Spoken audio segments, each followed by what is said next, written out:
What up, you guys, everybody? It's me, ODRK, we're back again with another video, and this is kind of a funny triumph because a year ago, we got Winnie the Pooh, Blood and Honey, a marvelous, so you say, horror movie that changed the ways of public domain, and now, a year later, we're getting the sequel, Winnie the Pooh, Blood and Honey 2.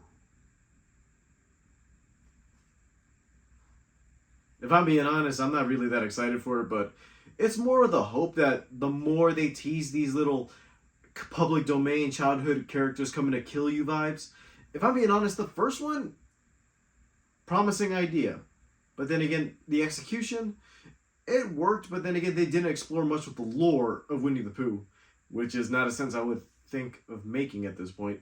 But nevertheless, the sequel is going to have a lot more, and also since other characters were exposed from public domain, like Tigger and Owl, they're included in this movie too, but let's see if the carnage will actually be more intense and more bloodier than the first one, because the first one was on a limited, let's say, $1,000 budget, and this has been increased to $1 million budget, so the quality has to improve, and not gonna lie, the directors themselves said, we've got 5 times the budget of this, so expect about 100 people to die. We're going to kill so many people. And let's see if it's so.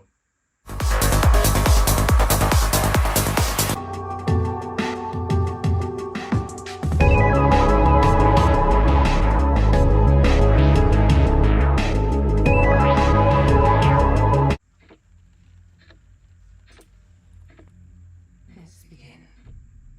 I'm going to take you back. Feel all weight drift away. How are you feeling? Good, I think. Do you recall anything from the session? It looks a bit more like a movie than the first time. What is happening? It's him going into the 100-acre wood. Billy was taken. What?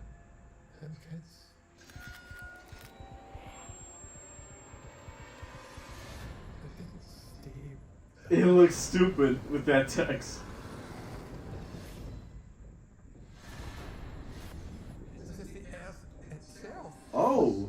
This horror to rise up. In action, it actually, the costumes actually look kind of good. There's some unsettling similarities to the 100-acre massacre.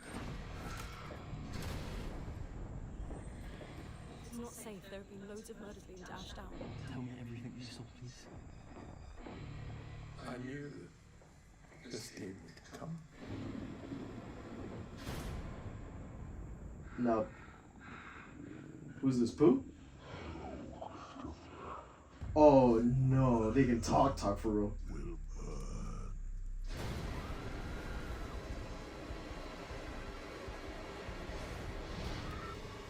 Oh! Okay, I like that Pooh actually did some bear shit.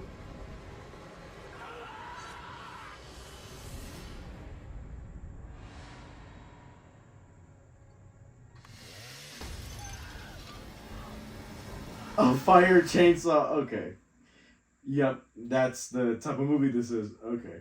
So, yeah, that was a trailer for Winnie the Pooh, Blood and Honey 2, and I'm not gonna lie, this feels highly more... I'm not gonna bullshit at you on this one. We know what this movie is. It's ridiculous, yes. I know the concept itself is stupid as well, but be honest. A Winnie the Pooh horror movie, put that in your mind and the public is gonna demand.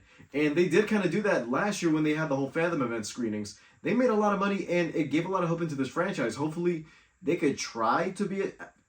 If I'm gonna be honest with you, the first movie... It took itself way too serious with the concept, because I remember the opening scene was them showing the backstory of these versions of these characters, and as the movie progressed, it just got darker and darker, like Winnie the Pooh and Piglet are mythical creatures, they're significant and you can't stop these guys, but in reality you're like, why am I watching this? I know what these characters represent, but the little pieces of lore that they don't use with them characters, they can actually expand on that and use that now, because it looks like they changed the backstory, because they're talking about like a 100-acre massacre, which that wasn't mentioned in the first one, because the same story applied where Christopher Robin went into the woods. He found Pooh, Piglet, Eeyore, Rabbit, Owl, all these characters.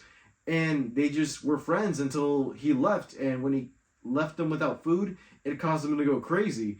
And seeing as they're taking too much advantage with the characters and actually using prosthetics that actually signify them as animals, because if I'm going to be honest with you, they look like guys in masks compared to the first movie. But in this, it looks like they actually put some more effort in the costumes. One little thing though, I'm not going to sugarcoat, is that for those of you who don't know anything about the movie or its production, this isn't the only one, because from these guys, they already mentioned before with these creators that they're working on a Peter Pan horror movie, a Bambi horror movie, and now announcing most recently a Pinocchio horror movie, which I gotta say, this weird Disney mashup of horror characters, I don't know where it's all gonna lead to, but supposedly, and this is just me speculating, and because some rumors went out about this, that in the post-credit scene, they're gonna reference these upcoming characters. And I don't know if it's going to be some type of showdown, or it's going to be this thing where all these characters are going to be in one huge Disney horror type universe. But I don't even know if that's going to be the case, because I don't know where these characters would connect, because they all feel like their own individual stories. And if I'm going to be honest, Mickey Mouse is not public domain. And these guys haven't mentioned anything about Mickey Mouse. So hopefully they don't try and touch that market. But if we're going to go speculative on this, the movie's going to be at least enjoyable, like in a fun way, if I'm being honest with you. Some of it looks intense. Some of it looks out of pocket and kind of weird at times. But then again, you're there for the carnage. You're there to watch how they can actually make these characters horrific and terrifying. And I'm all in at this point. I'm diving deep in, because I kind of do want to see how this Disney horror movie universe expands. But we'll find out later in March. Alright, you guys, thank you guys for watching. Leave a like, subscribe if you haven't already. All my social media is down in the description below. And I'll see you guys next time. Bye, guys.